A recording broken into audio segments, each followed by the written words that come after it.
পেশাগত যোগ্যতা দিয়ে কখনোই কারোর বিচার করা যায় না। বন্ধুরা, এই প্রসঙ্গটাকে কেন্দ্র করে আজকে আমি আপনাদের রথিন এবং এক পকেট মারের গল্প শোনাবো। চ্যানেলে নতুন হলে সাবস্ক্রাইব করতে ভুলবেন না এবং অবশ্যই গল্পটি ভালো লাগলে একটা লাইক আশা করব। রথিন গ্রামের এক সাদামাটা পরিবারের ছেলে। গ্রামের বিদ্যালয় থেকে মাধ্যমিক পাশ করা ছেলে রথিন পরিবারে নিজের মা এবং বাবাকে নিয়ে থাকত। রথিনদের পরিবারে জীবিকা নির্বাহ করত কেবলমাত্র রথিনের বাবা একাই। রথিন একটি মুদি দোকানে কয়েক মাস কর্মরত অবস্থায় ছিল ঠিকই, কিন্তু পরে কিছু সমস্যা হওয়ার কারণে সেই কাজটা সে ছাড়তে বাধ্য হয়। বছরখানেক হলো ম্যালেরিয়া রোগে আক্রান্ত হয়ে রথিনের বাবা হঠাৎই মারা যান। যেহেতু উনি সামান্য দিনমজুরি করে নিজেদের জীবিকা নির্বাহ করতেন, সেহেতু ওনাদের আর্থিক অবস্থা খুব একটা ভালো ছিল না। বেশ টানাটানির মধ্য দিয়েই তাদের সংসারটা চলত। ফলে পয়সার অভাবের কারণে বাবার চিকিৎসা করতে না পারায় চোখের সামনে বাবাকে মরে যেতে দেখতে হয় হতভাগা ছেলের।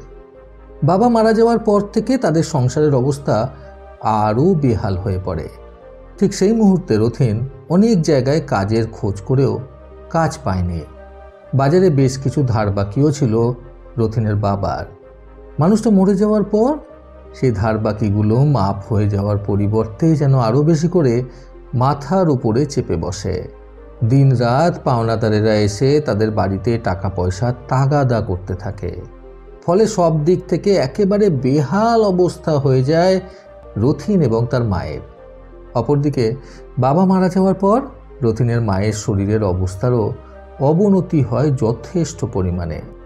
এমন অবস্থায় রথিন নিজের মায়ের সাথে সলা পরামর্শ করে বাধ্য হয় শহরে কাজের খোঁজ করতে যেতে। মায়ের আপত্তি থাকা সত্ত্বেও বাধ্য হয়ে তিনি ছেলেকে ছেড়ে দেন শহরে কাজের খোঁজে যাওয়ার জন্য, কারণ তা না হলে দ্বিতীয় আর কোনো উপায় সেই মুহূর্তে দাঁড়িয়ে রথিন বা তার মা খুঁজে পাচ্ছিল না। একদিন হঠাৎ করেই মায়ের থেকে বিদায় নিয়ে রথিন বেরিয়ে পড়ল শহরে কাজ খুঁজতে যাওয়ার জন্য। মায়ের কাছে জমানো যৎসামান্য কিছু বা শেষ সম্বলও বলা চলে অল্প কিছু টাকা পয়সা নিয়ে রথিন বেরিয়ে পড়ে শহরের উদ্দেশ্যে। শহরে পৌঁছে বেশ কিছুদিন সেখানে একটি বাড়ি ভাড়া করে থাকে রথিন এবং সেখানে থেকে কাজের খোঁজ করতে থাকে এদিকে ওদিকে ঘুরে। এইভাবে প্রায় 10টা দিন যাওয়ার পর রথিন একটি কারখানায় কাজ পায়। থাকা খাওয়া বাবদ যেটুকু পরিমাণে মাইনা সে সেখান থেকে পাবে, সেটা দিয়ে তার মাকে কিছু টাকা পাঠিয়েও মোটামুটিভাবে তার চলে যাবে। এই কাজটা পেয়ে রথিন ভীষণ আনন্দিত হলো। আনন্দে আত্মহারা হয়ে রথিন সবার প্রথমে নিজের মাকে একটি চিঠি লিখে পাঠালো এবং চিঠিতে কাজ পেয়ে যাওয়ার সুখবরটা দেওয়ার সাথে সাথেই সে তার মাকে এটাও লিখল যে, মা, প্রতি মাসে আমি আমার সামর্থ্য অনুযায়ী টাকা তোমাকে পাঠিয়ে দেব গ্রামের বাড়িতে। যেহেতু এখান থেকে ছুটি করে সবসময় যাওয়া আমার পক্ষে সম্ভব হবে না, সেহেতু আমাদের কথা না হয় চিঠিতেই আদান প্রদান হবে। তুমি দয়া করে পাশের পাড়ার মুখার্জি দাদুকে দিয়ে চিঠিটা পড়িয়ে নিও। রথিনের মা যেহেতু পড়াশোনা বিন্দু মাত্র জানতেন না, সেহেতু পাশের বাড়ির রথিনের মুখার্জি দাদু অর্থাৎ রথিনের মায়ের মুখার্জি কাকার উপরেই ভরসা করতে হতো তাদেরকে কোনো লেখা পড়ার কাজ থাকলে বা চিঠিপত্র পড়ানোর হলে। মানুষটা ছিলেন সত্যি কথা বলতে বড্ড বিশ্বাসী একজন মানুষ। রথিনের মাকে এই মুখার্জি কাকা অত্যন্ত স্নেহ করতেন, নিজের থেকেও বেশি ভালোবাসতেন তিনি। সেই কারণেই রথিন শহর থেকে কোনো চিঠিপত্র পাঠালে রথিনের মা সেটাকে নিয়ে ছুটে ছুটে চলে যেতেন মুখার্জি কাকুর বাড়িতে। সেখানে বসে থেকে মুখার্জি কাকার থেকে চিঠিপত্র পড়িয়ে তারপরে রথিনের মা নিজের মনকে শান্ত করে বাড়ি ফিরে আসতেন। আবার রথিনকে যখন কোনো চিঠি পাঠাতে হতো তখন এই মুখার্জি কাকুই নিজের হাতে করে চিঠি লিখে দিতেন রথিনের মাকে। এইভাবেই প্রায় 2 মাস খুব ভালোভাবেই কেটে গেল।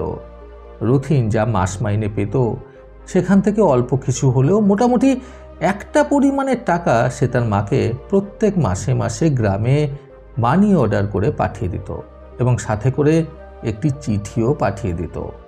চিঠিতে এটা লিখে দিত যে, এই টাকাটা তোমার খরচের জন্য পাঠালাম। জানি পরিমাণটা সামান্য, কিন্তু কষ্ট করে নিজের ছেলের এই টাকা দিয়ে সংসার চালিয়ে নিও। ছেলের কাছে এই টাকাটা সামান্য মনে হলেও রতিনের মা কিন্তু খুবই আনন্দিত হতেন ছেলের কাছ থেকে মাসে মাসে সেই টাকাটা পেয়ে। ছেলের প্রতি ওনার ভারী গর্ববোধও হতো।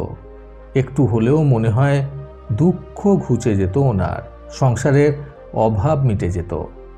এইভাবে 2 মাস কেটে যাওয়ার পর একদিন হঠাৎই রথিন খবর পেল যে রথিন যে কারখানায় কর্মরত অবস্থায় ছিল সেই কারখানাটা হঠাৎ করে আগুন লেগে গেছে। ফলে কারখানাটা এখন বন্ধ করে দেওয়া হচ্ছে এবং সেখানে আর কেউ কাজ করতে পারবে না। হঠাৎ করে এই খবরটা শোনা মাত্রই যেন রথিনের মাথায় আকাশ ভেঙে পড়ার মতো অবস্থা হলো। অথচ এর কিছুদিন আগেই রথিনের মা পাশের পাড়ার মুখার্জি দাদুকে দিয়ে চিঠিতে লিখে পাঠিয়েছিলেন যে শরীরটা ওনার খুব একটা ভালো নেই, ফলে রথিন যদি এই মাসে একটু বেশি করে টাকা পাঠায় তাহলে উনি একটু ওনার চিকিৎসা করাতে পারবেন। এই চিঠি পাওয়ার পর থেকেই রথিনের মনে বড় স্বাদ ছিল এবারের মাইনে থেকে অল্প কিছু হলেও টাকা বেশি তার মাকে পাঠাবে। কিন্তু তার দেখা সেই সব স্বপ্নের মধ্যে এক নিমেষে জল পড়ে গেল হঠাৎ করে কারখানা বন্ধ হয়ে যাওয়ার কথা শুনে। রথিনের পায়ের তলা থেকে যেন মাটি সরে গেল। ঠিক সেই মুহূর্তে রথিনের কাছে ছিল 80 টাকা। এই 80 টাকা দিয়ে রথিন কি করবে না করবে কিছুই বুঝে উঠতে পারছিল না। এই 80 টাকাটাকেই শেষ সম্বল ভেবে সে মনে মনে ভাবল তার এই শহরে চাকরি করতে আসার জন্য যখন তার মা নিজের কাছে গচ্ছিত থাকা সামান্য শেষ সম্বলটুকু দিয়ে দিতে দ্বিধাবোধ করেননি, তখন রথিন এই টাকাটাই তার মাকে পাঠাবে। এই ভেবে সে একটি চিঠি লিখল নিজের মায়ের উদ্দেশ্যে যে এই মাসে 80 টাকা জমেছে আমার কাছে, দয়া করে আমাকে ক্ষমা করে দিও। এই 80 টাকা দিয়ে 2 দিন হলেও কিছু খেয়ে নিও। আর সব থেকে বড় ব্যাপার কি জানো, হঠাৎ করেই আমার কারখানায় আগুন লেগে গেছে। বর্তমানে আমার কারখানাটা বন্ধ হয়ে গেছে। এর থেকে বেশি আমি তোমাকে আর পাঠাতে পারলাম না মা, আমাকে তুমি ক্ষমা করো। এই চিঠিটা এবং নিজের কাছে থাকা 80 টাকাটা রথিন মুড়িয়ে নিজের মানি ব্যাগে করে নিয়ে ঘর থেকে বেরিয়ে পড়ল আবারও নতুন কাজ খোঁজার উদ্দেশ্যে। রাস্তায় এইভাবে বেশ কিছুক্ষণ ঘুরে বেড়াবার পর রথিন একটা স্টেশনে গিয়ে কিছুক্ষণ সময় কাটানোর জন্য বসলো।